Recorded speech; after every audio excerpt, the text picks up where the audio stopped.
Good afternoon and welcome to this webinar entitled Supporting the Linguistic Integration of Young Refugees from Ukraine, organised by the European Centre for Modern Languages, or ECML for short.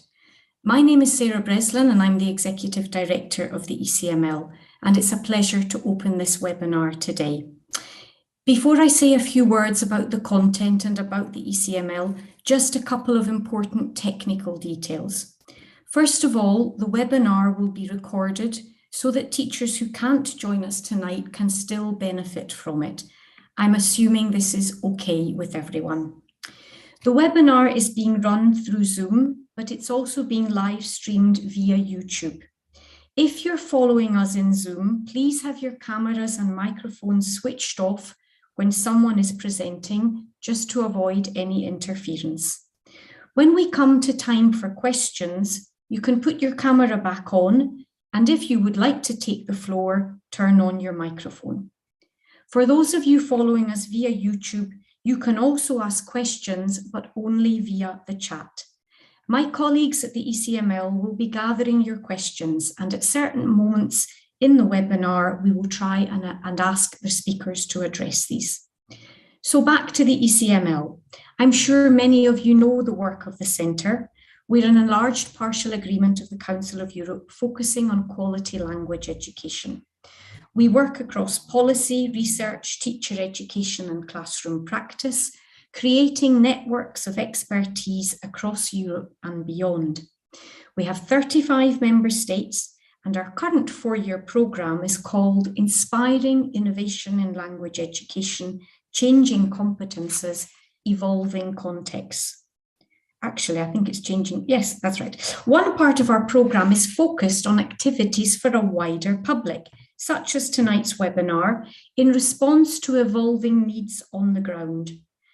And of course, I'm sure I don't need to say, but the most pressing need right now is to provide an adequate and humane response to the huge numbers of young refugees from war-torn Ukraine who are fleeing to neighbouring countries. This situation presents some important challenges for teachers. So the aim tonight is to support teachers so that they can better respond to this new situation, both for the well-being of the refugees, but also to ensure their teachers' own well-being. The webinar will draw on guidance and classroom activities which can be found on the dedicated web pages we have created to support the linguistic integration of refugees from Ukraine. You can find the link on our homepage. Web pages where we bring together recommendations and tools produced as part of the LIAM project of the Education Department of the Council of Europe in Strasbourg, as well as resources produced by our colleagues from the European Commission and ECML resources. Many of these ECML resources are already in use through our capacity building activity, or what we call training and consultancy, entitled Supporting Multilingual Classrooms. This activity, which has been running now for a number of years, is part of our excellent cooperation with the European Commission, and it focuses on ensuring that the languages learners bring to the classroom, whatever those languages may be, are seen as a valuable asset for learning. And it's worth pointing out that although this webinar tonight is in English, and I'll explain why in a moment, most of the resources are also available in French and many of them in German too. I'd like to take this opportunity to express my thanks to members of the Supporting Multi-Classrooms team for offering to run this webinar this evening, to the three presenters, Katrin Kare-Karlinger from Austria, Deirdre Kerwin from Ireland, and Katja Schnitzer from Switzerland, as well as to one of the team's coordinators, Brigitte Gerber from Switzerland, who's not with us tonight, but who was heavily involved in the planning. As Poland is one of the countries receiving very high numbers of refugees, we've been in touch with our contact point in Poland and our colleague there, Elżbieta Wiskowska, to ensure that teachers in Poland can take part in this webinar via Zoom. And I'm delighted to say that many Polish teachers are with us this evening. This is the reason why we've chosen to run the webinar in English, as it's more accessible than French. Elżbieta unfortunately couldn't be with us this evening, but before I hand over to our experts, I'd like to give the floor to her colleague Anna to say a few words of welcome. So that's all from me, but I'll be back later to feed the questions to the experts and to draw the conclusions at the end of our evening. Anna, the floor is yours. Thank you. Thank you very much. I'd like to apologize for I was out for a moment because of internet problems. Witam Państwa bardzo serdecznie w imieniu Ośrodka Rozwoju Edukacji w Warszawie. Nazywam się Anna Kasperska-Gochna.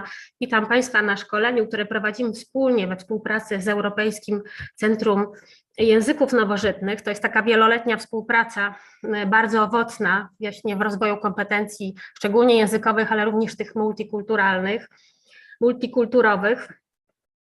I właśnie w obecnym czasie, w czasie właśnie, kiedy mamy bardzo dużo młodzieży, dzieci uchodźców z Ukrainy, również ośrodek zdecydował się wspomóc nas w takich palących tematach właśnie związanych ze wsparciem tej integracji językowej uczniów, z którym na pewno Państwo macie do czynienia w ciągu swojej pracy i ta sytuacja zaskoczyła nas bardzo dynamicznie, więc tym bardziej staramy się tutaj wszyscy wzbierać jakąkolwiek pomoc, jaką możemy sobie nawzajem świadczyć właśnie w tym temacie, jak pomóc polskiej młodzieży i polskim nauczycielom w tej integracji właśnie niespodziewanej i takiej właśnie wymagającej od nas wielu kompetencji. I z mojej strony chciałam Państwu życzyć dobrego odbioru. To szkolenie jest nagrywane, jak Państwo wiecie. Będzie możliwość przejrzenia się potem, spojrzenia na ten materiał, jeszcze dostaniemy do niego oczywiście dostęp. Organizatorzy prosili, aby Państwo wyłączyli mikrofony i kamery, też żeby to z powodów technicznych było nam łatwiej pracować. Z mojej strony to chyba wszystko. Życzę dobrego odbioru. Jestem na zapleczu, gdyby się coś działo, właśnie tak jak mnie, jakieś problemy techniczne, to jestem pod telefonem, który Państwu został udostępniony. Gdyby się coś działo, to oczywiście służę pomocą. Dziękuję bardzo. The floor is yours. Thank you very much. Thank you very much, Anna. And I'd like now to hand over to one of our experts, Katrien Carricarlinger, who's going to begin the workshop for you. Katrien, please.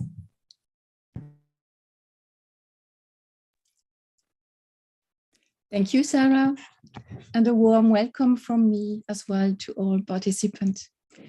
The first part of our presentation, which is dedicated to the way how to welcome children who are just arrived at their new school, I will start with that now, but I need to share my screen first. I hope it will work. If you could give me a sign if it is okay, this would be nice. Yes, it's working perfectly, Katrien. Thank you, Sarah.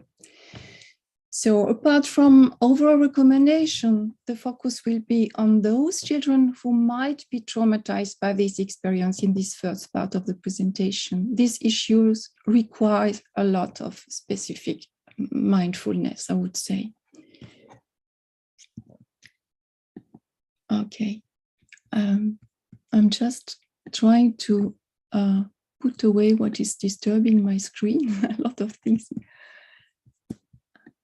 What do you see I see a lot of things in my screen, so I'm not sure. No, Katrien, we just see your slide. Okay, this is okay. So, of course, the situation related to the war in Ukraine affects us all, especially when we get in direct contact with people who have suffered or tried to escape to the atrocities of this war. This means that not only people arriving, but also people receiving the refugees must deal with a new and a very emotional situation. It requires from teachers an effort for which they are not necessarily well prepared. That's why it is first necessary to prepare for it, to be able to better manage what might be ahead. An exceptional situation needs exceptional solution. So we need to be creative and flexible, use all possible opportunities to take initiatives in our school. Keep in mind that is what is manageable for you, not just to be overwhelmed. It's important to limit your own stress and to ask for support.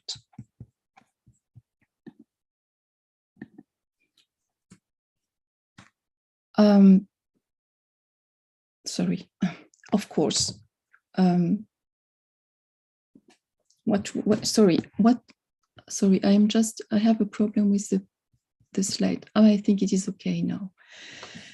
What matters first for people working with young children coming from another country in this situation? They are just in a state of emergency, these children. That's why caregivers have first to try to ease this oppressive feeling. These experiences trigger rupture, loss, insecurity that can cause severe traumas. Rupture is meant a sudden break from their normal life and loss of beloved people, daily routine, loss of safe place, loss of what they have owned, loss of home country. Insecurity is caused by this loss and the loss of orientation, the loss of references, the loss of everything what defined their social life until now. We can distinguish 3 stages of trauma related to this huge collapse that completely upsets the feelings. The first one is when you are leaving home. The second one, when you are on the journey, which is a very risky trip. And the third one is when you arrive in a new place. Helpers can react differently from trying to protect themselves against too much emotion and thus sometimes avoiding unconsciously empathy to maybe being completely overwhelmed. This is why a professional approach to trauma would be a great asset.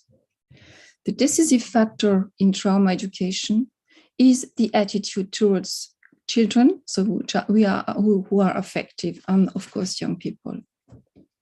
2 aspects are particularly relevant. Appreciate and respect what they have achieved to survive. This is something various, is a performance, including in the case of behavioral problem that may occur. Enjoy working with these children, they deserve it. Maybe you know the concept of good reason, which is familiar in this context of traumatic situation. Traumatized children feel insecure also because they can't cope with their own feeling. Therefore, it's for them a relief if you show understanding for their situation and normalize their reaction on their feelings due to the stress. Just tell them, for example, there is a good reason that you feel the way you do. This is just normal.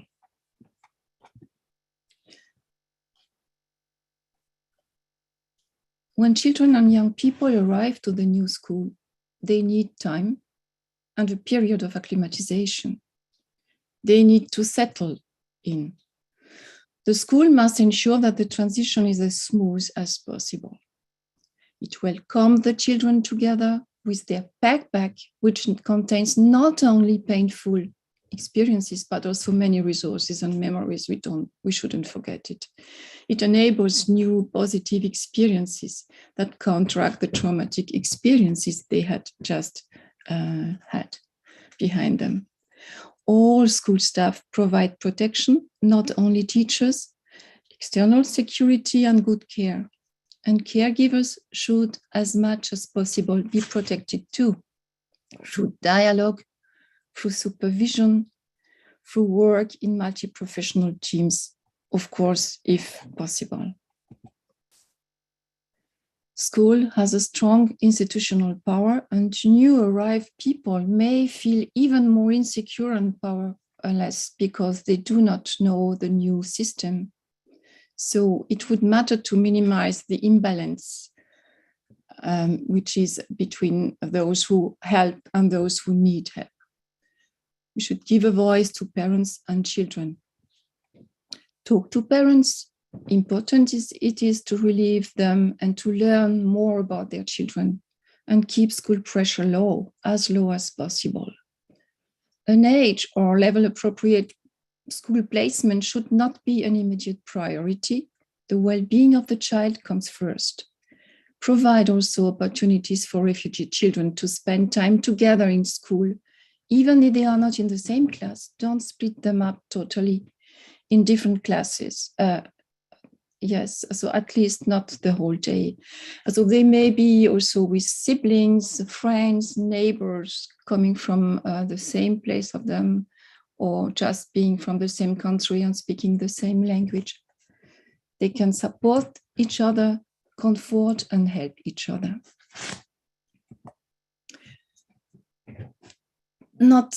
Let's go now a bit closer to the role of teachers themselves. Teachers are part of the safe place. They provide stability and security. Teacher stands for reliability, for secure relationship and transparency. Children need to regain trust in adults to feel safe. They need to know how to behave and understand the new rules. Teachers bring fun and enjoyment to everyday school life and reduce time pressure. To compensate for stress and sadness, moments of pleasure are important and allow, of course, to recover. The school must become a pleasant place and restore a sense of normality.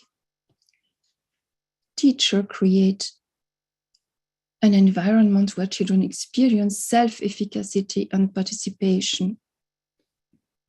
The children are completely at the mercy of their new situation, and they have to regain autonomy, and in order to become a bit more self-confident.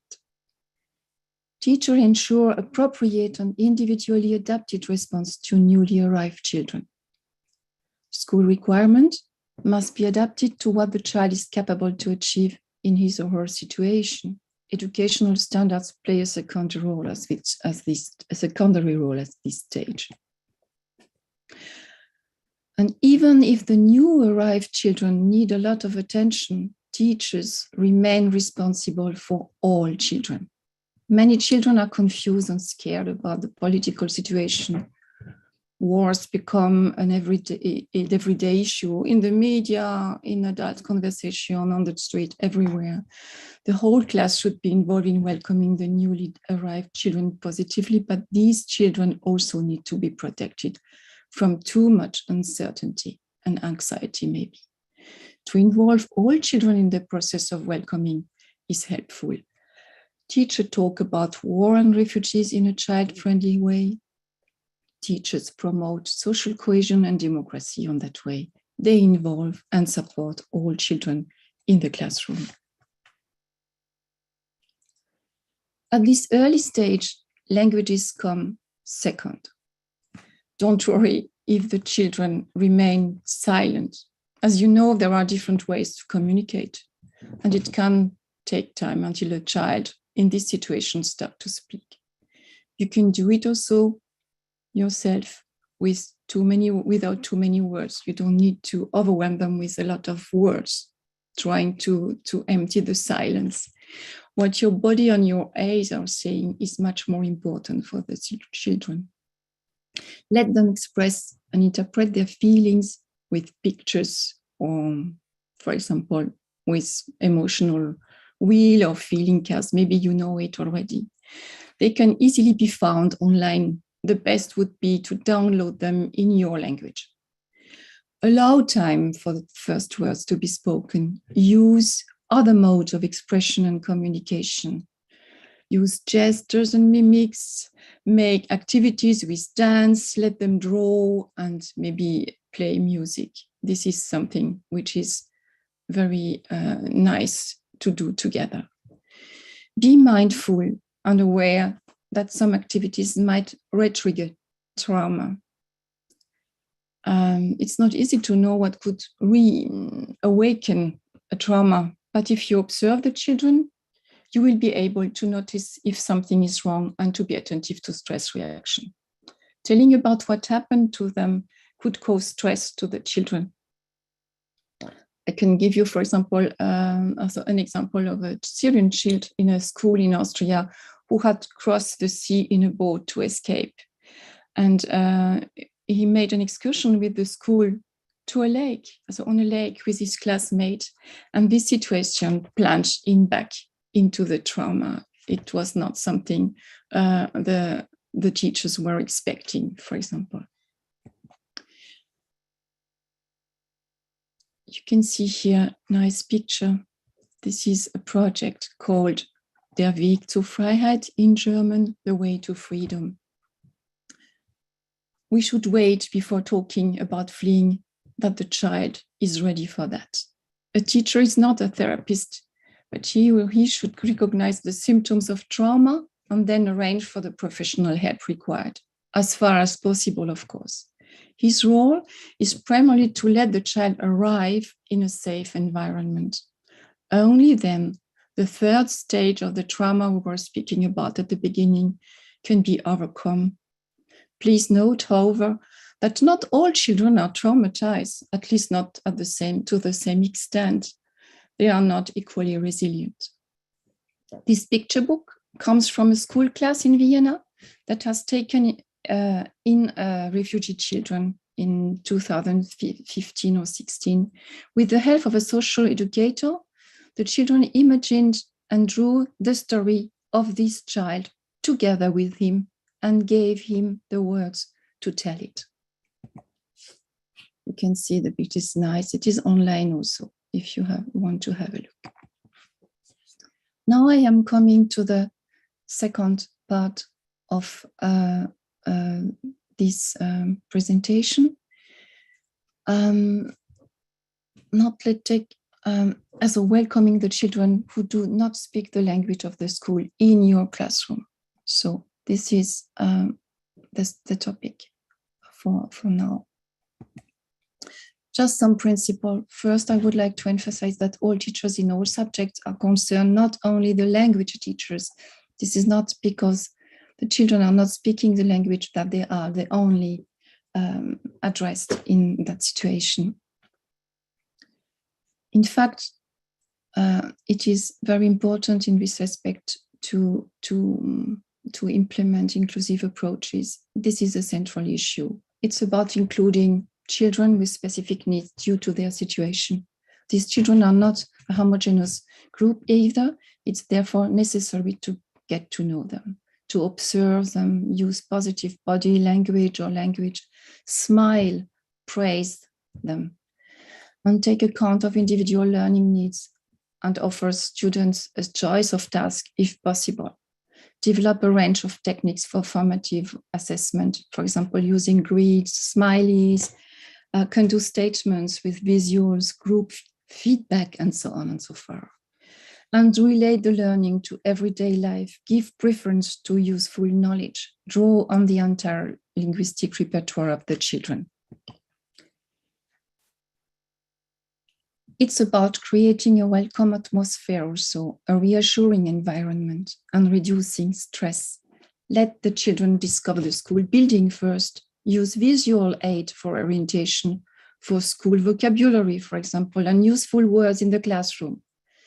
Provide posters and markings in the school, pictures, pictograms, symbols, be on multilingual labels. Learn to pronounce the name of the newly arrived pupil properly. This is important. It is related to their identity, which suffered a lot in that war.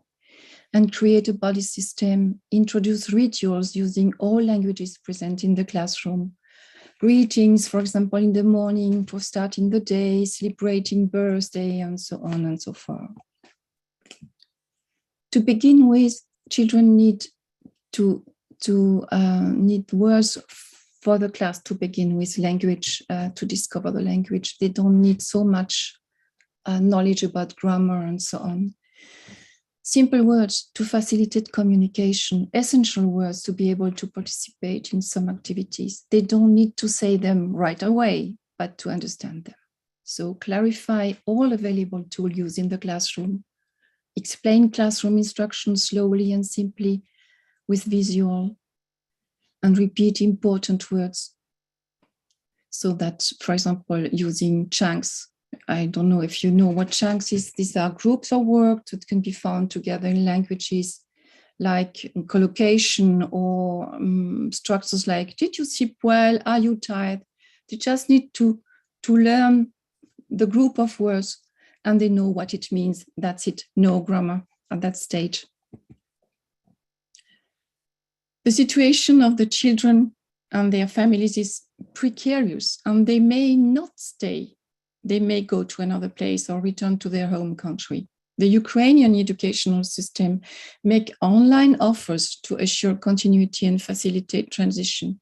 I'm sure you know that already. You can find textbooks and school materials there, but probably it's better to look for the link which are specific for each country. The home language, therefore, requires special attention. 3 statements based on the findings of international educational research on effective classroom practice in multilingual contexts are listed here. Students learn best in the language they know best. Teachers teach most effectively in the language they are most familiar with. The longer teaching and learning take place in the first language, the better the educational outcomes. So we have to give a place to family language. They are really essential.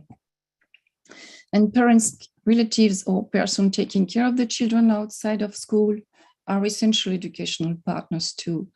Teachers are not supposed to understand and speak the language of the newly arrived children, but parents can help their children to further develop their home language and learn with additional school materials from their country. Children can give their parents the opportunity to learn the new language with them too. Provide children books in family languages and involve parents also in classroom activity.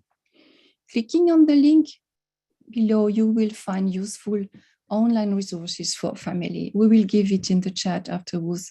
The first one is the Global Digital Library, and it's a cooperative platform with pictures book in many languages and also in Ukrainian is for free. And the second one has video clip. It's a resources for parents and has also materials for they give recommendation on how to promote the language development of their young and bilingual children. Sorry. Another one, this is the ICDL. This is a platform from the USA. It's a cooperative platform as well. And it has a lot of books, some of them bilingual or multilingual, and a search function by age, literary genre, and languages, and so on. So I recommend warmly this resource to you. Providing activities in multilingual where requires an effort for teachers when they are not used to, they might feel uncomfortable. And to get started, attitudes matters. So I have here a text for you. I will read it for you. I'm just looking at the time because I think I don't know exactly when we started, but I have to check if we are in time. Some of my class 1 and 2 said the teacher is a teacher from Indian. Were very quiet in my lesson. It was difficult for me to know what they understood and what they were learning. One morning, I noticed that 2 normally reticent students that I had paired up were talking animatedly about an Hindi reading text in Nihimadi, the language they spoke at home. That lunchtime, I overheard a very shy student explaining a recently introduced science-related concept to his friend in the playground with the help of a diagram in their home language, Bili. At the end of the day, I observed a child who did not usually talk, retelling a story I had told the class earlier in Hindi to her grandfather in their home language, Malvi. I was struck by the confidence, capability, good humor, and social skills of these children. As they communicated with others in the language they knew best, I realized that I needed to provide opportunities for them to display these same qualities in the classroom.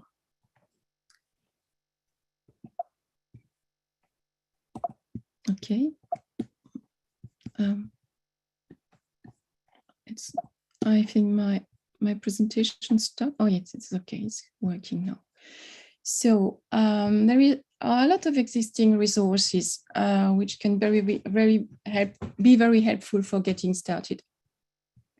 They suggest multilingual practices like greetings in many languages, word wall labels, alphabet chart, or readings materials, dictionaries, and so on and so forth. One of them you can see here, it's called Multilingualism in the Classroom, has been selected by the CML in the collection of materials that is offered to you.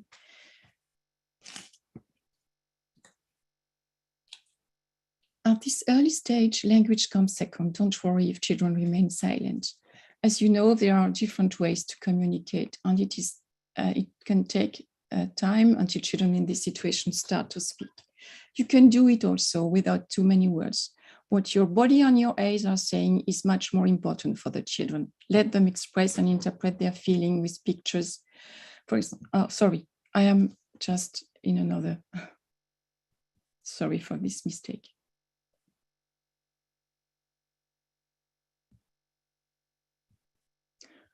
Sorry.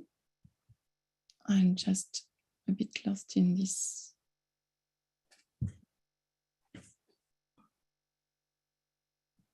Yes, I'm coming to the end. And I have two screens. This is the reason why I was just making a mistake. An essential principle in multilingual classrooms is to include family languages, not only in communication, but also in teaching method and learning processes. They create bridges for communication and learning at school. And you can do this by translating between languages in the classroom, or let the kinder do it. You can compare and being playful with different languages, mixing words and expression from different languages in the same spoken or written utterance or text or activity even. Using the home language in one part of an activity and the school language in another part. Such a pedagogical approach is called translanguaging. Why translanguaging? Translanguaging refers to a natural way of communication between multilingual people. They use their entire linguistic repertoire. It can be used as a learning resource and strategy in activities planned by the teachers. It supports students in the development of complex content and text. It supports students in expanding their entire language repertoire. It gives space to multilingualism and the ways of knowing of these students, and it supports the social emotional development and the formation of positive multilingual identities. I will stop here for the first part. And I thank you very much for your attention. Let's look at your comments and questions if you have any. Thank you very much indeed, Catherine. That was a very, very useful and a very helpful introduction to a complex topic. But I think what's really reassuring is to know that there are so many resources out there. Something, of course, I forgot to say, not only are the links going in the chat, but the slides will be made available, and then you can look at these resources in your own time. I'm not seeing any questions in this chat. I don't know if any have come through from those of you following us on YouTube. But if there aren't any questions, perhaps one of our Polish teachers who's with us on Zoom would like to take the floor. If so, could you use the reaction button putting up your hand, please? Thank you.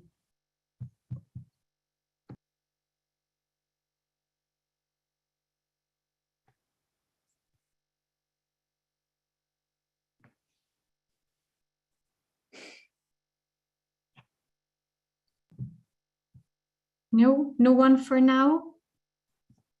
Well, please do keep your questions in mind. Keep thinking about what you would like to ask the experts while you have them here with you. And we will pause for questions again after the next few slides. So if I'm not mistaken, I'm now handing the floor to Deirdre. Thank you very much again, Catherine. Deirdre, the floor is yours. Thank you very much, Sarah, and good afternoon, everybody. I'm delighted to be here with you, and please bear with me while I upload my presentation.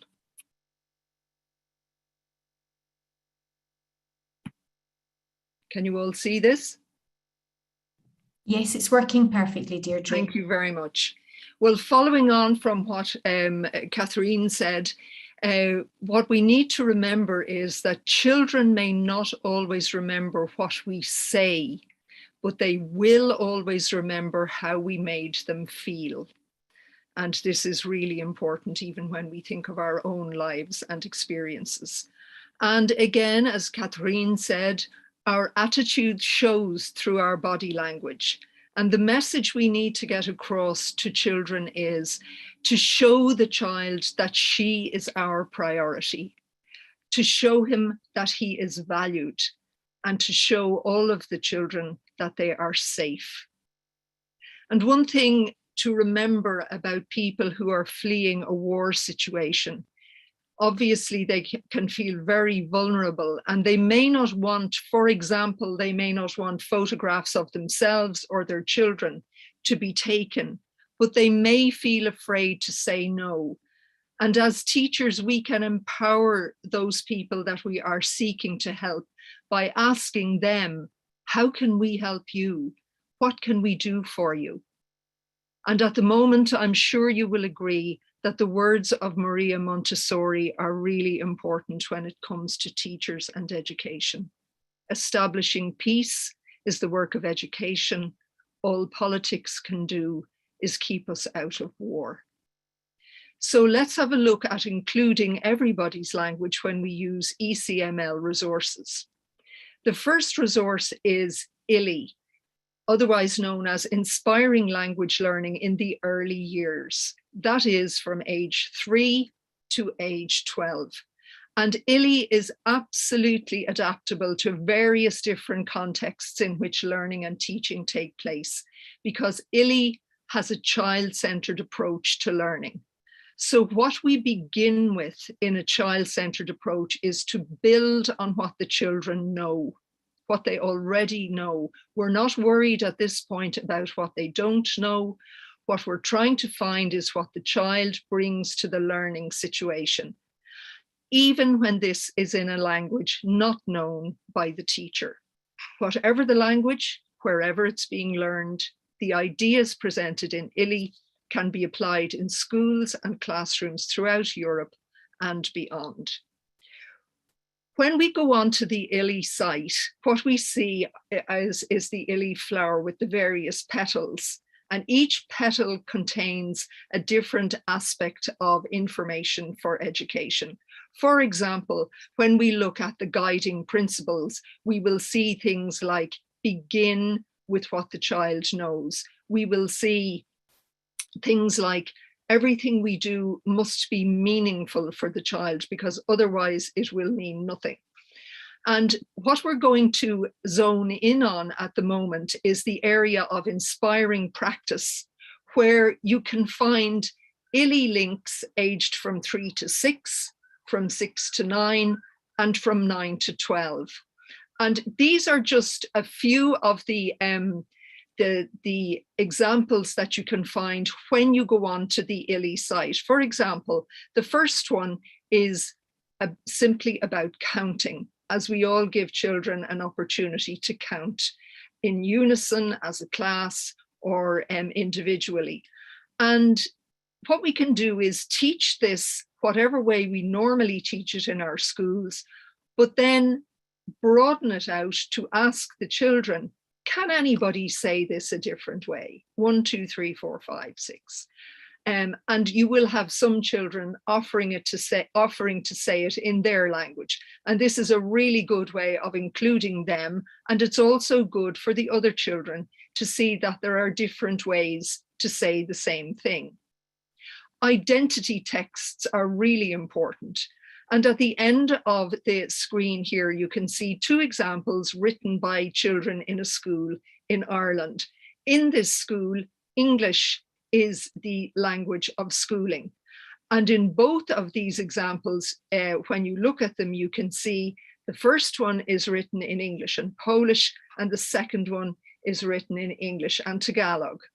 What the children learn is meaningful to themselves in school. For example, my name is, whatever my name is. I like school. A child might say, my friend is whoever, or I like to play with this particular person. They learn to read this, and they also learn to write it when they are ready, because we know that listening, speaking, reading, and writing all act to support each other. And then you say, but how can the children write this in their own language? And this is where, again, going back to what Catherine has said about parents, parents are really important collaborators with teachers in helping their children. The children bring home the work they have done in school, and then the parents help them to translate it into their home language. And a really important part of this approach is that the following day, the children bring their written work into school, and the teacher invites them to read it in both of the languages. And this gives them huge confidence. And it also has a very good effect on all the other children, because they will also want to be able to do this in 2 languages. Moving on to age 6 and 9, these are just 3 examples that we will find in this section.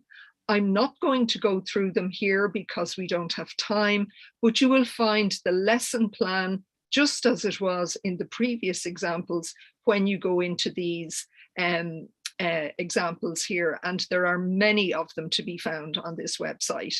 Then moving to the links for age 9 to 12. In this one here, we had in the first one, this plurilingual fashion show. We can see that the children, this is explained in the lesson plan, the children put on a fashion show for their friends, and then the teacher asked them to invent a model. And we can see here the first piece of writing is done in English. And as we move down, we can see that the child was also able to write in the taught languages of the school, in Irish, in French, and in her home language, which is Mandarin. And I need to get back to my slide now, which is presenting me with a slight problem. So just bear with me for a moment, please, as I try to do this. And I'm afraid I seem to be stuck in this. Let's have a look here. We're seeing your slides fine. It's just not, it's moving on now. Thank you very much. Thank you, Sarah. Also, when we go into the ILI link, we will find books without text for very young children, and how to read those and how they may be used usefully by both parents and children, and also a wide range of multilingual books in lots of different languages. Moving on to the ECML treasure chest of resources. This is done for learners, for parents, and for teachers.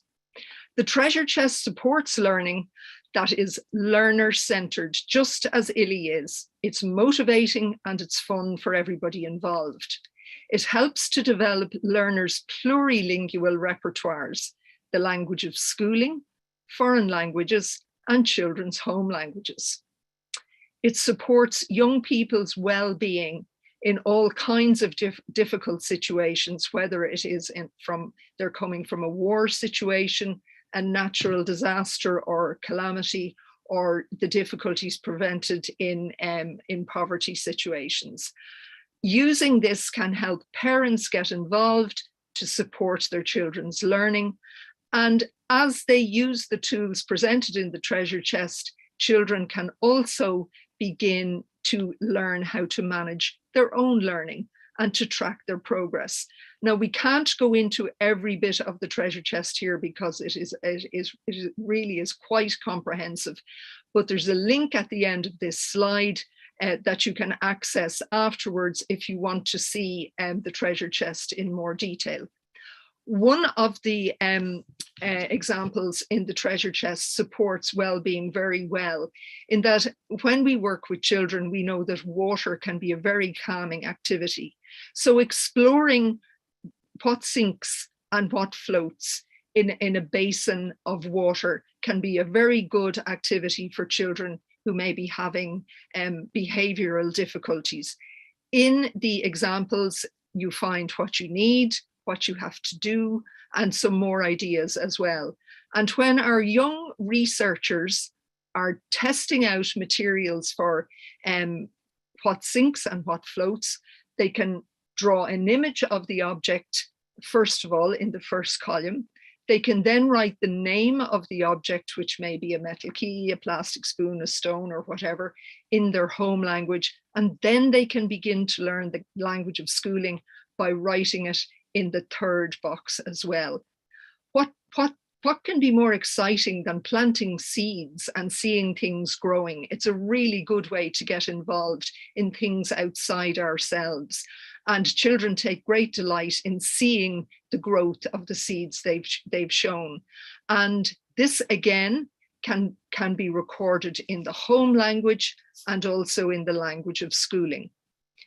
Getting outside is also very good for mental health, and a really good way to get in touch with nature, looking at the trees in the neighborhood, finding out their names, making rubbings of the bark, drawing the leaves, the flowers, and the fruit. And making a book of our trees will help to remember the names of the trees and the shapes of the leaves. All this can be found in the treasure chest. And again, remember, home language followed by the language of schooling and other languages that may be taught in the school as well. What better thing to do than make a book about me? Children love to tell us all the things they like to do. Very important to keep in touch with the people we love, even though we're at a distance from them. So talking on the phone and writing letters, when you go into this particular example, you'll find a lot of ideas about that there.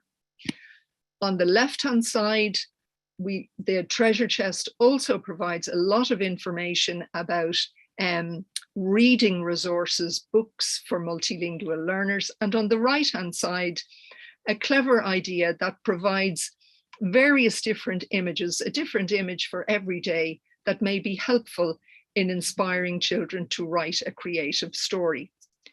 Home languages help with learning in school. Using the home language gives confidence to the children in who they are, and we know that confidence is important for success in learning and life. It helps them to remain connected to their wider family. It helps them to develop really important skills like observation, analysis, reflection, questioning, and exploration. Transfer skills from home language to learning the language of schooling, additional languages, and to subjects like maths and science as well. They're interested, they're motivated to learn when they can use their home language as well as the language of schooling. And it helps them to develop independent learning skills. Finally, this is a manual, a set of guidelines for teachers. It's divided into part 1 and part 2. Part 1 tells us about the importance of language and identity, of learning and culture.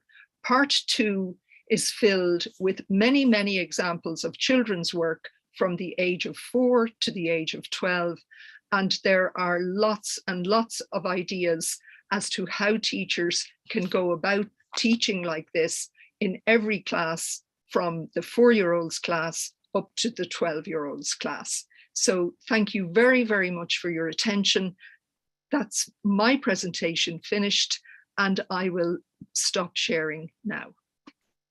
Thank you very much. Thank you very much indeed, Deirdre. That was really fascinating, and I think for everyone listening, you've got a real chance to see some hands-on resources. They're all there on our website. The links have been put in the chat, and of course we will share the PowerPoint slides with you. Now, I'm just wondering if anyone would like to ask Deirdre or Catherine a question at this stage. There was one question in the YouTube chat, which perhaps someone else in the audience can answer. And that was a teacher in France talking about having some Russian teenagers who speak neither French nor English. And of course, who are hugely frustrated because they cannot communicate. And this teacher was wondering if anyone knew of good digital tools, good apps that these teenagers could perhaps use to be able to communicate and feel as if they can begin to integrate into the community in France. So if anyone has any ideas, please do put them in the chat. Please do share them with us. And we will collect the responses from the chat as well. And if there's anything there that has to be shared, we will do that on our website. But that was a question, and obviously a very challenging situation, I think particularly for teenagers. But I'm sure there will be apps out there. I'm not terribly good at that sort of thing, but maybe some of my colleagues or anyone else. So please support that teacher with your suggestions for resources. If there aren't any other questions for now, I see some things are going into the chat, so perhaps these are resources to help that particular situation. Then I would like to ask our third speaker, Katja Schnitzer. Katja, would you like to take the floor, please? Thank you. Thank you, Sarah. So my colleagues, both Katrin and Deirdre, have already talked about the importance of having in mind children's first or family languages, and my input starts at that point. I will just now share my screen with you.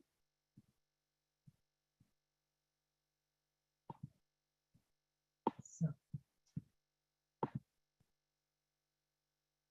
I hope you can see it. Give me just a moment more.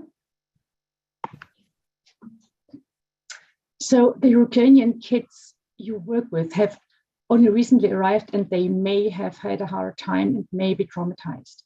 So the school, Katrin has said it also, is an important place of arrival for them. And in order for them to learn well, it is very important that they feel welcome and comfortable from the beginning. So since a person's language belongs to him or to her, it is a good idea to start with such language portraits. Yes. Here you can see some examples of children from a publication by Jürgen Krumm. So for this purpose, the children are given an empty silhouette, and then they are asked to list their names and to give a color to their languages. Yes, they list all their languages, and then they try to feel where they localize the languages in their body. And then if in any language they would like to do so, they would explain why they feel, for example, English in their head and why they colored the head in red. Yes. So here you can see some examples of such explanations children have written to their language portraits. So they show nicely the importance of our languages for us. Such an activity is ideal for working in multilingual school classes. So you can see the example of Ferenc, 12 years old, coming from Hungary. My heart is Hungarian. The most important parts of my body are Hungarian. My belly is Italian because I like to eat Italian. My legs are German because I live in the German-speaking area. Or the example of Ebi from Iran, 10 years old. English has green color because it always rains there. Arabic has brown color because Arabic countries have many deserts. German has black color because German is hard. Persian has blue color because there are beautiful skies. So what can we see when we do such activities with kids? They show the importance of our languages, especially of our first languages. So kids can see that in plurilingual classes, no one is truly monolingual. You have seen in those examples, in those 4 examples, that they have been very colorful. Yes, many colors, many languages. No one has only listed one language. Yes. So in plurilingual classes, many languages come together. There are different first languages. There are all the kids speak the language of schooling, maybe as an L1, as an L2, at the first or second language. There are different dialects, and all of them learn foreign languages at school. Yes, and this is very important to that we have a look at the languages that belong to us, because with our languages we associate emotions, memories, and people. And these languages are a part of our biography. And if you remember the 4 examples, in every one of them, I may go back quickly, you can see that the heart is being highlighted. And when we read the explanations that are belonging to the examples, we can see that in many cases, we have a language of the heart. But often it is the first language we once learned, our family language. It really belongs to us. It is a part of our identity. This is very important for us being teachers, because as Jim Cummins, Canadian colleague, says, if you reject a child's language in the school, you really reject the child itself. So we have to take into account the languages that belong to the kids, especially the first languages. And we have to be aware of the fact that the child may not speak the language of schooling, but he or she has knowledge of other languages and experience in language learning. And these competences are a very important resource for any further language learning. My colleagues have already talked about that. So there are 2 consequences, yes. The first language is really particularly important for us, both from an emotional and a cognitive perspective. And therefore, it's really important to make the languages, especially the first languages of the learners, visible in school and to value them in a first step.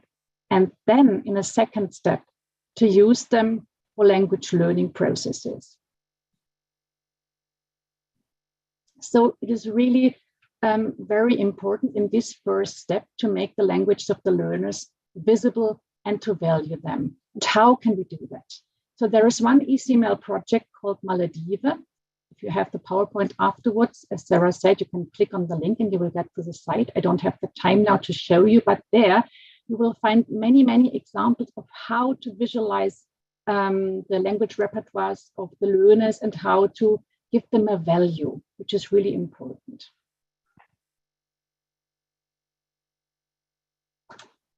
So we have to really take into account that we also use the language for learning languages. Both Deirdre and Katrin have said that the first languages, the family languages, are a very important resource for learning. So we have to all, you know it all, you are teachers, children learn very quickly. But of course, they make mistakes when learning a new language. This is completely normal, no cause for concern. But what we have to say, especially in a context of migration, of having fled, what is really important is a positive error culture. So for example, if a kid makes a mistake, not to focus on the fact that it's wrong, but maybe to just repeat it in a corrective way. We call this corrective feedback. But I'm sure all of you are doing this already. And we have to see really the fact that mistakes are not a deficit, but they have really a didactic potential. You can see it in this small dialogue of 2 students written in green color here. So you can see student 1 says to student 2, give me pencil. And student 2 answers, that's not how you say it. And student 1 wonders why. So pupil 2 answers, it means give me pencil, please. So you can see that these 2 students have a first language that doesn't know the concept of having articles. They both have the first language Turkish. So in Turkish, there are no articles. And of course, because of that, in English language or in German language, this is a German example translated to English, they won't use articles. So this is very important for us to know as being teachers, so we can really focus on that. And we give some help to help students getting the concept of using articles.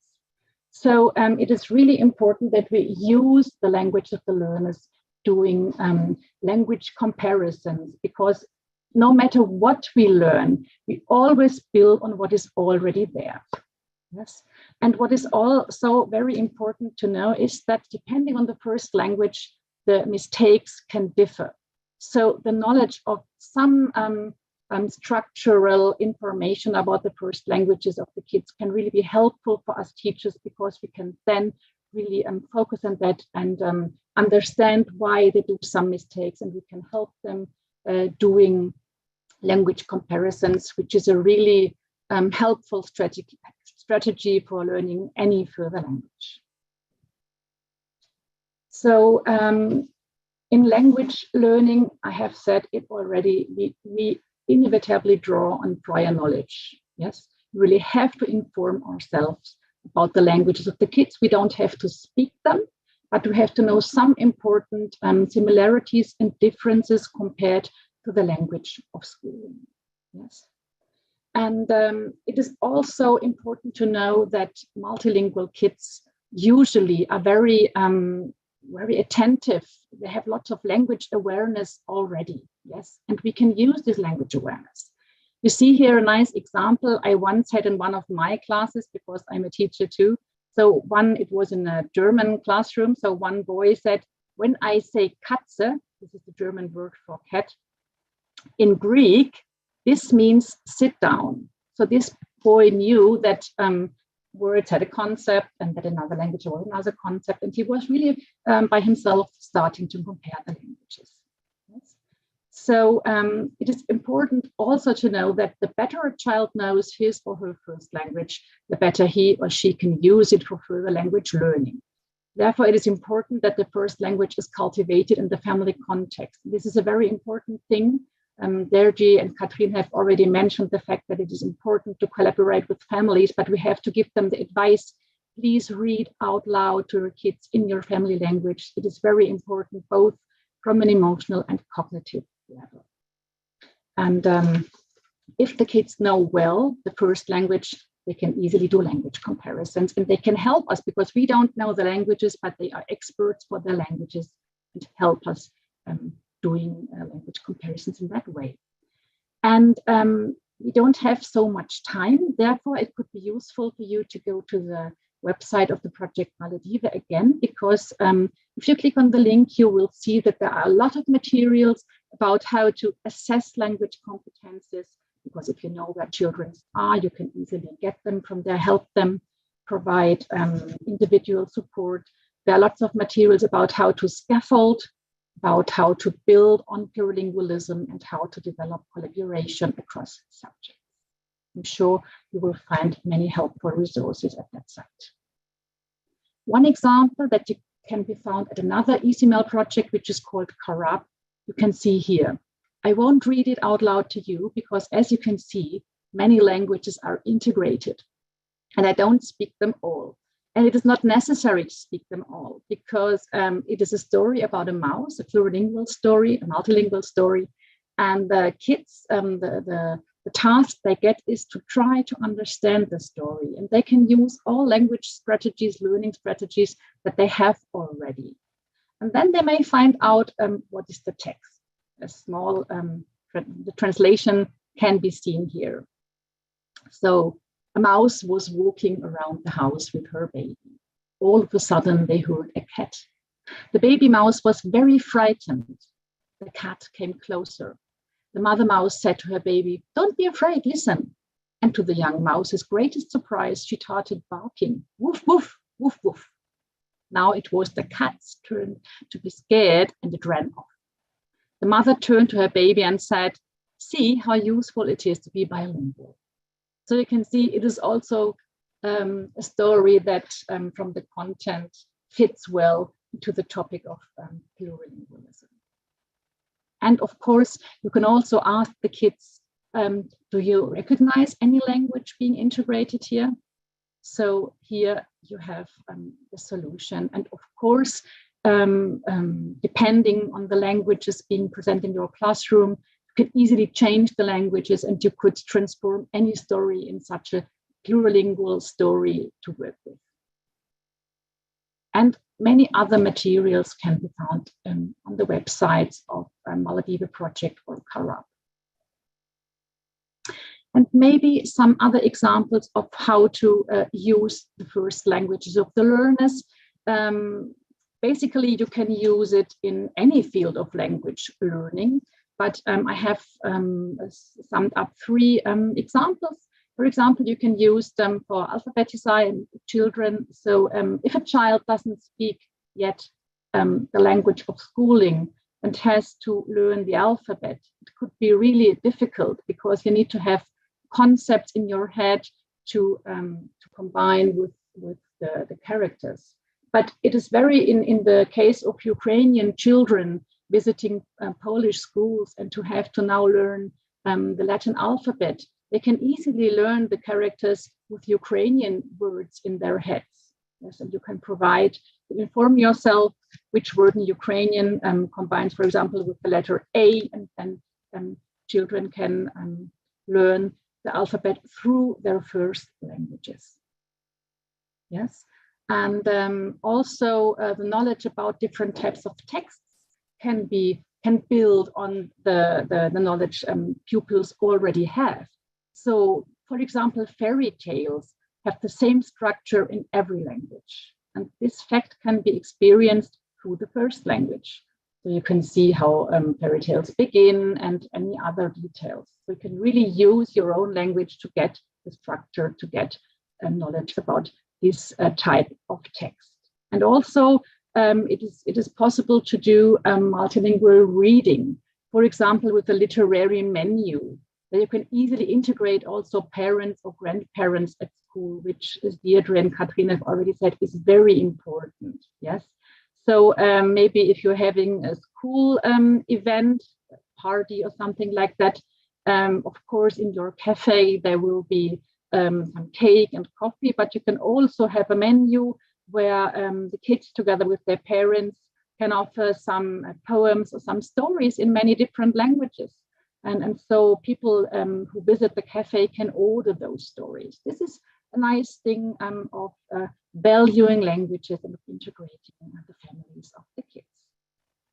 And last but not least, also for producing texts, the first languages of the kids can be used. So both in the planning and in the writing process. So it doesn't matter in which language you make notes when you plan a text. It can be easily done through the first language. And focusing again on identity texts, Deirdre has said it already, they are really a creative way to feel one's first languages as a resource, and they really reflect one's identity. And there is a quite cool app called ScriptJab, and you'll find it on that link. When you click on that link, you can download it on a tablet, for example, and then there are like two spaces. On the left side, you can write the text in your first language, and on the right side in the language of schooling, and you can add some photos, some pictures, etc. And afterwards, it can be published as a blog. So this is a nice way to also to work with identity text and to publish it. Yes, and thank you so much for your attention. This was my last slide. Thank you very much indeed, Katja. Yet another series of slides with many, many rich resources for everyone. I'm wondering if there are any questions. I'm not seeing any at the moment in the chat, but I wondered if the teachers who've joined us from Poland via Zoom, if you'd like to make any comments, if you think perhaps these resources might be useful, if there are other things that you would like to mention, this is your opportunity. Please don't be shy in raising your hand, using the little symbol to raise your hand, and taking the floor. I'll just give a couple of minutes in case anyone feels brave enough to do that.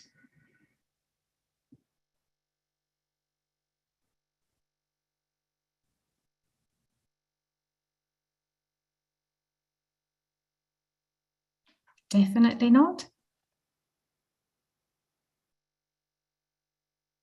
Some nice positive feedback in the chat. And I'm glad to say that the earlier comment about apps, someone kindly responded to that to support those teenagers having a difficult time in France. Again, someone saying the webinar was great, but too short. Yes.